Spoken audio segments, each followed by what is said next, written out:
بسم اللہ الرحمن الرحیم۔ السلام علیکم۔ آج ہم بات کریں گے دو اہم ایشوز کے حوالے سے۔ پاکستان تحریک انصاف کے وکلاء کی جانب سے ایک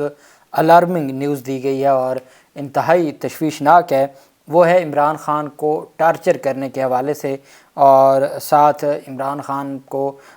جس طریقے سے یہ بات کی جا رہی ہے کہ ان کی جان کو خطرہ ہے، اور اس میں دو تین چیزیں ہیں جو بیان کی گئی ہیں پاکستان عوامی تحریک کے وکلاء کی جانب سے۔ چونکہ آج تک جب سے عمران خان کو گرفتار کیا گیا ہے، آج پہلی بار پاکستان تحریک انصاف نے یہ ورڈ استعمال کیا ہے کہ عمران خان کو ٹارچر کیا جا رہا ہے۔ اس کی تفصیل میں آپ کے ساتھ شیئر کروں گا۔ ساتھ ہم بات کریں گے سپریم کورٹ آف پاکستان سے ایک اعلامیہ جاری کیا گیا ہے، اور ساتھ جو حلقہ بندیوں سے متعلق آبادی کے تناسب کا جو معاملہ ہے اس پر جو فافن ادارہ ہے، فافن کی جانب سے جو رد عمل آیا ہے، اور انہوں نے بھی جو ایک ایسا ادارہ ہے جو انتخابات سے متعلق اور سروے وغیرہ بھی کرتے ہیں، اور ان کی ایک انڈیپینڈنٹ ایک رائے بھی ہے، ان کی جانب سے حلقہ بندیاں جو الیکشن کمیشن کی جانب سے حلقہ بندیاں کی گئی ہیں اس پر سوالات اٹھائے گئے ہیں۔ فضل الرحمان نے آج مطالبہ کیا ہے کہ پاکستان تحریک انصاف کو ہمیشہ کے لیے سیاست سے آؤٹ کر دیا جائے۔ ان کو جو پریشانی ہے وہ میں بھی جانتا ہوں اور آپ بھی جانتے ہیں، اور وہ صرف ایک پریشانی ہے کہ ہر صورت پاکستان تحریک انصاف نے چونکہ انتخابات جیت جانے ہیں، پاکستان تحریک انصاف بھاری مارجن کے ساتھ انتخابات جیتے گی، اسی چیز کا خوف ہے، اور یہی وجہ ہے کہ جب عمران خان اگر پاکستان تحریک انصاف نہیں ہوگی تو پھر ANP نے فضل الرحمان کا تھوڑی مقابلہ کرنا ہے، یا پرویز خٹک نے۔ ان کو یہ لگتا ہے جیسے نون لیگ کو پنجاب میں لگتا ہے کہ بھئی عمران خان اور PTI آؤٹ ہوگی تو ہمیں کوئی امید لگے گی، نہیں تو ہم جو بھی بیانیہ بنا لیں ہمیں کچھ نہیں ملنا، چونکہ بیانیہ اور یہ جو ڈرامہ ہے قوم اب اس کو جان چکی ہے۔ لیکن نگران حکومت عوام کو معاف کرنے کے لیے بالکل تیار نہیں ہے، اور نگران حکومت کی جانب سے عوام کو مہنگائی کا اور ایک اور جھٹکا دیتے ہوئے حکومت نے LPG کی قیمت میں اضافہ کر دیا ہے۔ اوگرا نے ماہ اکتوبر 2023 کے لیے LPG کی قیمت کا نوٹیفیکیشن جاری کر دیا، جس کے مطابق LPG کی فی کلو قیمت 21 روپے اور گھریلو سلنڈر کی قیمت میں 240 روپے کا اضافہ کر دیا ہے۔ کوئی معافی نہیں ہے، کوئی لوگوں کا خیال نہیں ہے، اور کوئی احساس نہیں ہے، اور ظلم ہے کہ بڑھتا جا رہا ہے، اور 21 روپے فی کلو LPG اور جو گھریلو سلنڈر ہے وہ 240 روپے مہنگا کر دیا گیا ہے۔ اوگرا کے مطابق گھریلو سلنڈر کی قیمت 2833 روپے سے بڑھ کے 3080 روپے ہو گئی ہے۔ کمرشل سلنڈر کی قیمت میں 947 روپے اضافہ کیا گیا ہے، جس کے بعد کمرشل سلنڈر کی جو قیمت ہے وہ 10,902 روپے سے بڑھ کے 11,849 پہ پہنچ چکی ہے، اور یہ سلسلہ کہیں رکنے کا، کہیں تھمنے کا نام نہیں لے رہا، اور یہ سلسلہ ایسے چلتا جا رہا ہے، اور عوام کو اسی طریقے سے تکلیف پر تکلیف دی جا رہی ہے، اور احساس نہیں ہے کہ عوام کتنی پریشانی میں ہے۔ سپریم کورٹ آف پاکستان کی جانب سے اپنی کارکردگی، یہ پہلی بار ایسا ہوا ہے کہ ہفتہ وار سپریم کورٹ آف پاکستان اپنی کارکردگی کی رپورٹ پیش کر رہی ہے۔ ہونا تو یہ چاہیے تھا کہ مفاد عامہ کے معاملات پر بات کی جاتی اور مفاد عامہ کے معاملے پر بات کر کے ہی کوئی ریلیف مل سکتا تھا، لیکن بدقسمتی سے ایسا نہیں ہو رہا۔ سپریم کورٹ آف پاکستان نے 24 سے 28 ستمبر تک 257 کیسز نمٹائے ہیں۔ سپریم کورٹ کا کہنا ہے کہ 24 سے 28 ستمبر تک 257 کیسز نمٹائے ہیں، جبکہ اس دوران 204 نئے کیسز دائر ہوئے ہیں۔ مطلب جتنے نئے کیس دائر ہو رہے ہیں اتنے ہی نمٹائے جا رہے ہیں، اور جو ہزاروں پینڈنگ پڑے ہیں وہ پینڈنگ ہی رہیں گے۔ آپ دیکھیں نا، 204 نئے دائر ہوئے ہیں اور 257 نمٹائے گئے ہیں۔ سپریم کورٹ کی جانب سے جاری اعلامیہ کے مطابق چیف جسٹس اور دیگر ججز تیزی سے مقدمات کا بیک لاگ ختم کرنے کے لیے پرعزم ہیں۔ وہ چیف جسٹس صاحب جو کئی مہینے جنہوں نے کام نہیں کیا تھا۔ اعلامیہ میں کہا گیا کہ سپریم کورٹ کے معزز جج صاحبان سائلین کو ریلیف فراہم کرنے کے لیے کوشاں ہیں۔ اب سپریم کورٹ اگر ایسی پریس ریلیز جاری کرنے لگ جائے جس میں کہا جائے کہ چیف جسٹس اور دیگر ججز تیزی سے مقدمات کا بیک لاگ ختم کرنے کے لیے پرعزم ہیں، اور سپریم کورٹ کے معزز جج صاحبان سائلین کو ریلیف فراہم کرنے کے لیے کوشاں ہیں، اگر سپریم کورٹ کے ججوں کو بھی بتانا پڑ جائے کہ وہ معاشرے میں انصاف کے لیے کوشاں ہیں، تو پھر تو ہمارے نظام کا کیا بنے گا۔ اور اس طرح کی جو پریس ریلیز ہے اگر جاری کی جائے تو کل تو پھر سول عدالتیں بھی جاری کرنا شروع، وہ تو کہیں گے کہ ہم تو ایک دن میں اتنے کیس نمٹا دیتے ہیں جتنے انہوں نے ایک ہفتے میں نمٹائے ہیں۔ پھر ہائی کورٹس بھی اپنی رپورٹس دینا شروع کر دیں گی، تو پتہ نہیں کدھر لے کے چل پڑے ہیں۔ ہم نے تو سنا تھا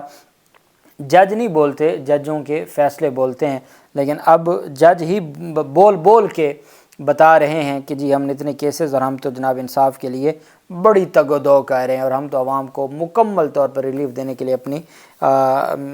جو تمام کوششیں ہیں وہ بروئے کار لائی جا رہے ہیں۔ اچھا، فضل الرحمان کی جانب سے ان کو بہت پریشانی ہے پاکستان تحریک انصاف سے، کہتے ہیں کہ پی ٹی آئی کو ملکی سیاست میں نہیں ہونا چاہیے، یہ ایسا دیوانے کا خواب ہے اور ایسی خواہش ہے کہ ایک معصومانہ خواہش ہے، چونکہ یہ لوگ ہمیشہ ہمارے طاقتور لوگوں کے لاڈلے رہے ہیں اور یہی وجہ ہے کہ وہ خواہشات کرتے ہیں، پھر ان کی پوری بھی تو ہوتی ہیں نا۔ ہم نے نہیں دیکھا مریم نواز کی خواہشات کو پورا ہوتے ہوئے، ہم نے نہیں دیکھا نواز شریف اور فضل الرحمان کی خواہشات کو پورا ہوتے ہوئے۔ بھائی ان کی ہوتی ہیں خواہشات پوری، جب یہ بات کرتے ہیں تو ایسے لگتا ہے کہ پتہ نہیں کیا کہاں سے بات کر رہے ہیں، لیکن وہ جب پوری ہوتی نظر آتی ہے تو پھر ہم سوائے افسوس کے کچھ کر نہیں سکتے۔ جمعیت علماء اسلام فقہ کے سربراہ نے پریس کانفرنس کرتے ہوئے کہا کہ پی ٹی آئی ملک کی معیشت کو 24 سے 27 نمبر پر لے گئی۔ پی ٹی آئی کا ایجنڈا پاکستانی نہیں ہے اور عمران خان کا کوئی مستقبل نہیں ہے۔ کہتے ہیں 1.5 سال میں ہم معاشی دلدل سے نہیں نکل سکے، 4 سال میں ہمیں IMF کے حوالے کر دیا گیا، ہم نے ملک کو دیوالیہ ہونے سے بچا لیا۔ فضل الرحمان کہتے ہیں نواز شریف کا بھی ملک ہے، انہیں یہاں سیاست کا حق ہے، ان کی واپسی متعلق اتنا ہی جانتا ہوں جتنا میڈیا جانتا ہے۔ نواز شریف کی واپسی پر گرفتاری پر احتجاج کا کوئی منصوبہ نہیں ہے۔ انہوں نے انضمام کے بعد فاٹا کے عوام کو 6 نشستوں سے محروم کیا گیا۔ یہ وہ لوگ ہیں جنہوں نے انضمام میں ووٹ دیا تھا، قمر باجوہ نے ان سے ووٹ دلوایا تھا جب آئینی ترمیم ہو رہی تھی، اور اسی وقت یہ طے ہوا تھا کہ اتنی نشستیں دی جائیں گی اور اتنی نشستیں کم ہوں گی فاٹا سے۔ اب پہلے اس معاہدے پہ دستخط کرنے والے اور آج قوم کو گمراہ کرنے کے لیے اور عوام کو بیوقوف بنانے کے لیے۔ کہتے ہیں سابقہ فاٹا کو پوری ترقیاتی رقم نہیں دی گئی اور یہاں پولیس کا نظام جو پورا صوبہ یہی چلا رہے ہیں اور ان کا گورنر چلا رہا ہے، اور 1.5 سال بعد اب ان کو پریس کانفرنس اور خیال آیا جی کہ دیکھیں وہ تو فاٹا کے لوگوں کو تو کوئی کچھ دے نہیں رہا۔ بلوچستان اور KPK میں کہتے ہیں جی الیکشن مہم چلانا مشکل ہو چکا ہے، 2 سال میں JUI کے 20 علماء شہید ہو چکے ہیں، اور کہا گیا کہ آپریشنز کر کے امن لے آئے ہیں، مقدس عنوان کے تحت بندوق اٹھانے کے مقاصد کچھ اور ہوتے ہیں، جبر اور زبردستی سے کچھ کام نہیں ہوتا۔ ساتھ کہتے ہیں کہ ہمارے سیاستدانوں نے بھی اور جرنیلوں نے بھی پورا زور لگا لیا لیکن معیشت بہتر نہیں ہو رہی، تو اس کا تو ایک ہی حل ہے کہ قوم کو ایک موقع دے دیں، کروا لیں انتخابات، قوم اپنی مرضی کا نمائندہ چوز کر لے اور اس کے بعد پھر قوم برداشت کرے گی۔ اگر وہ جو نمائندہ ہوگا وہ اگر مہنگائی کرے گا تو پھر قوم کو برداشت کرنا بھی چاہیے اور قوم کرے گی بھی، چونکہ وہ ان کا نمائندہ ہوگا۔ حلقہ بندیوں میں آبادی کے تناسب کے معاملے پر free and fair election network, جس کو فافن کہتے ہیں، کہ جائزہ رپورٹ فافن نے جائزہ رپورٹ جاری کر دی ہے۔ رپورٹ کے مطابق 180 حلقوں میں آبادی کا فرق 10% عمومی اجازت سے تجاوز ہے۔ اسمبلیوں کے 20% سے زائد حلقوں کی آبادی میں کمی بیشی کی شرح 10% کی قانونی حد سے زیادہ ہے۔ یہ فرق پارلیمنٹ سے منظور مساوی رائے دہی کے اصولوں کے بھی خلاف ہے۔ رپورٹ میں کہا گیا کہ الیکشن کمیشن مجوزہ حلقہ بندیوں پر مقامی سطح پر اعتراضات وصول کرے۔ الیکشن کمیشن ادارہ شماریات کو آبادی کے تفصیلی اعداد و شمار جاری کرنے کی ہدایت کرے۔ رپورٹ میں کہا گیا کہ حلقہ بندیوں کی ابتدائی رپورٹ اور حلقوں کی فہرستوں میں آبادی کا فرق پارلیمان کی منظور ترمیم کے تحت نہیں کیا گیا۔ صرف قومی اسمبلی کے 11 اور ایک صوبائی اسمبلی کے حلقے میں حالیہ ترمیم کا اطلاع کرتے ہوئے بین الاضلاعی حلقے بنائے گئے۔ رپورٹ کے مطابق ان 11 قومی اسمبلی کے حلقوں میں سے 6 خیبر پختونخوا میں، 3 پنجاب اور 2 سندھ میں ہیں۔ صوبائی اسمبلی کا ایک حلقہ 1 سے زائد اضلاع کے علاقوں پر مشتمل ہے۔ 10% سے زائد آبادی کے فرق والے حلقوں کی تعداد 2022 کی حلقہ بندیوں سے بھی بڑھ گئی ہے۔ الیکشن قواعد کو حالیہ ترمیم کے مطابق اپ ڈیٹ نہ کرنے کے باعث آبادی کی عدم مساوات سامنے آئی ہے۔ فافن کی اپنی رپورٹ میں کہنا ہے کہ ایک پوری اسمبلی کے کسی بھی 2 حلقوں کے درمیان آبادی کا فرق ہر ممکن حد تک 10% سے کم ہونا چاہیے۔ قومی اسمبلی کے سب سے بڑے حلقے NA-39 بنوں کی آبادی 13,57,890 ہے، جبکہ سب سے چھوٹے حلقے NA-1 چترال کی آبادی 5,15,935 ہے۔ رپورٹ کے مطابق NA-39 کی آبادی NA-1 سے تقریباً 3 گنا زیادہ ہے۔ صوبائی اسمبلیوں میں بھی یہی صورتحال ہے، مختلف نہیں ہے۔ مجوزہ حلقہ بندیوں پر ووٹروں کی جانب سے زیادہ اعتراضات دائر کیے جائیں گے۔ Free and fair election network نے اپیل کی ہے کہ الیکشن کمیشن مجوزہ حلقہ بندیوں پر اعتراضات دائر کرنے کے عمل کو آسان بنائے، اور یہ جس طریقے سے، چونکہ حلقہ بندیاں کیا کرنی تھی، انہوں نے کاٹ کاٹ کے کہ کہاں کس کا حلقہ مضبوط ہے، کس کو پاکستان تحریک انصاف کے